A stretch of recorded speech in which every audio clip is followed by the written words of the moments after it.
On this video we're taking a look at our NCAAB parlay for the game that are happening on Friday, February 25, 2022. Welcome back to High Stakes, let's get straight into it. Also, don't forget to subscribe to get notified as soon as we release these sport prediction videos, and if you would like more betting tips and predictions, then check out our Patreon in the link down below. Our new Patreon is a way for us to help you improve your chances of making more money. 5 plans are available for each and every one of you. You can get 30 extra betting picks all the way up to 500 extra betting picks per month. Stop wasting hours of your time searching for bad betting picks that ends up costing you a lot of money. Join the High Stakes Patreon now and get the best betting picks. Our first parlay pick is St. Louis versus Richmond. Richmond minus 2.5 points. And here is why. Louis is 19-9 on the season and in 5th place in the Atlantic 10 Conference. They are coming into this one off a 72-61 win against St. Joseph's on Tuesday night. The Billikens played great defense by forcing St. Joseph's to shoot just 28.6% from beyond the arc and tally up just 61 total points. St. Louis has been flirting in the bubble conversation all season long but have not been able to get over the hump. They will need to rattle off some victories to end the season, as well as in the Atlantic 10 tournament, to get to the big dance. St. Louis is 13-4 in its 17 home games this season, but it has gone just 4-5 in its 9 road games.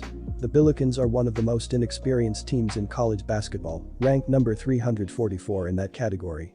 They are facing a Richmond team that is inside the top 20 in experience, which makes them a really tough team to beat at home, especially late in the season.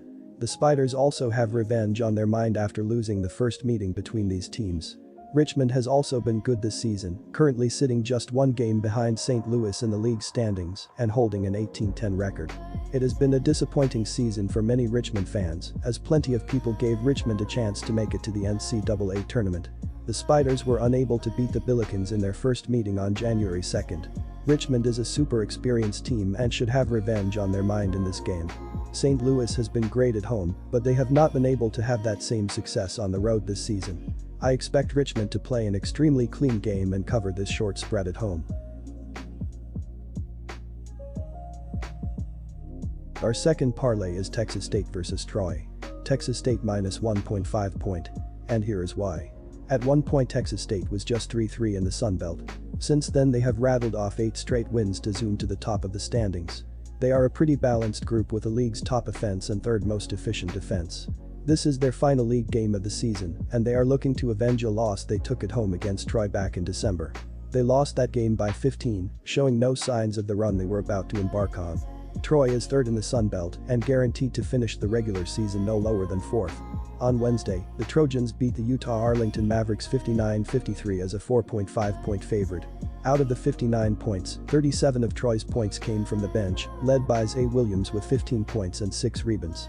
Troy lost a turnover battle 22-11, but dominated the Mavericks on the boards with a 46-24 advantage. This is the final game of the regular season for Troy too. They are in 3rd place and cannot catch Texas State at the top of the standings.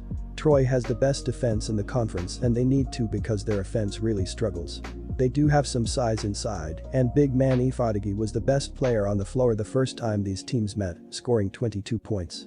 It is no surprise that Texas State is leading the Sun Belt Conference, as the Bobcats are 30th in the nation in points allowed at 62.6 points per game. Texas State holds its own on offense as well. The Bobcats are scoring an average of 70.8 points per game, while shooting 46.8% overall and 37.5% from behind the 3-point line, which are 49th and 27th respectively in the nation. Caleb Asbury is the leading scorer for Texas State, with an average of 13.2 points per game and is shooting 42.1% overall. Mason Harrell is the 2nd leading scorer with an average of 11.4 points per game and is shooting 49.0% overall and 40.6% from behind the 3-point line. Harrell is the leader in assists with an average of 3.0 dishes per contest. Texas State averages 12.4 assists and 12.7 turnovers per game. Opponents are shooting 42.1% overall and 33.5% from behind the 3-point line. Texas State is averaging 31.3 rebounds per game and allowing an average of 27.5 rebounds per contest.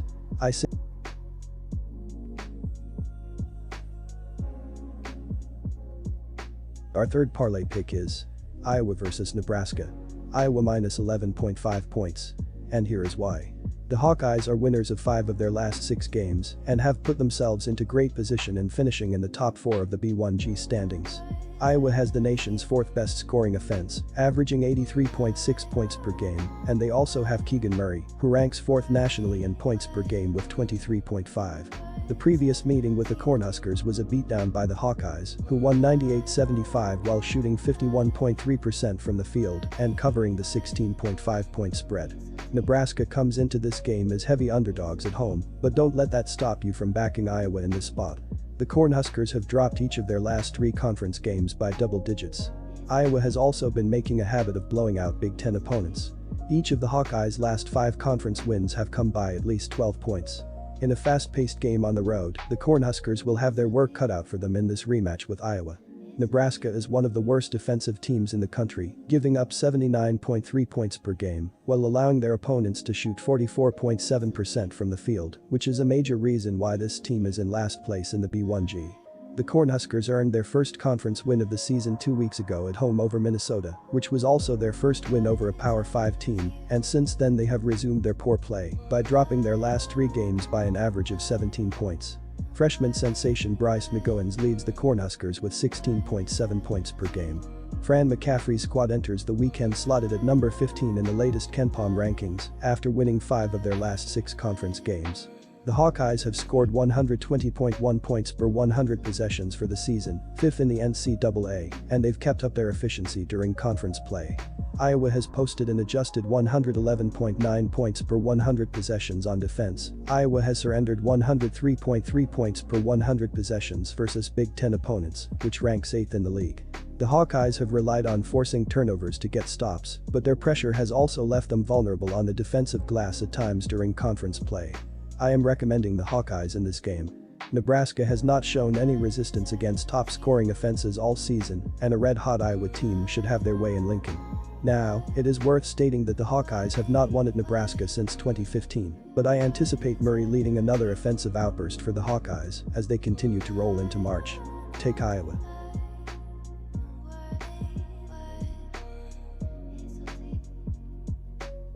Disclaimer, no financial advice. The information on this channel is provided for education and informational purposes only, without any express or implied warranty of any kind, including warranties of accuracy, completeness, or fitness for any particular purpose. The information contained in or provided from or through this channel is not intended to be and does not constitute financial advice, investment advice, trading advice, or any other advice. The information on this channel and provided from or through this channel is general in nature and is not specific to you, the user, or anyone else. You should not make any decision, financial, investment, trading, or otherwise, based on any of the information presented on this channel without undertaking independent due diligence and consultation with a professional broker or financial advisory.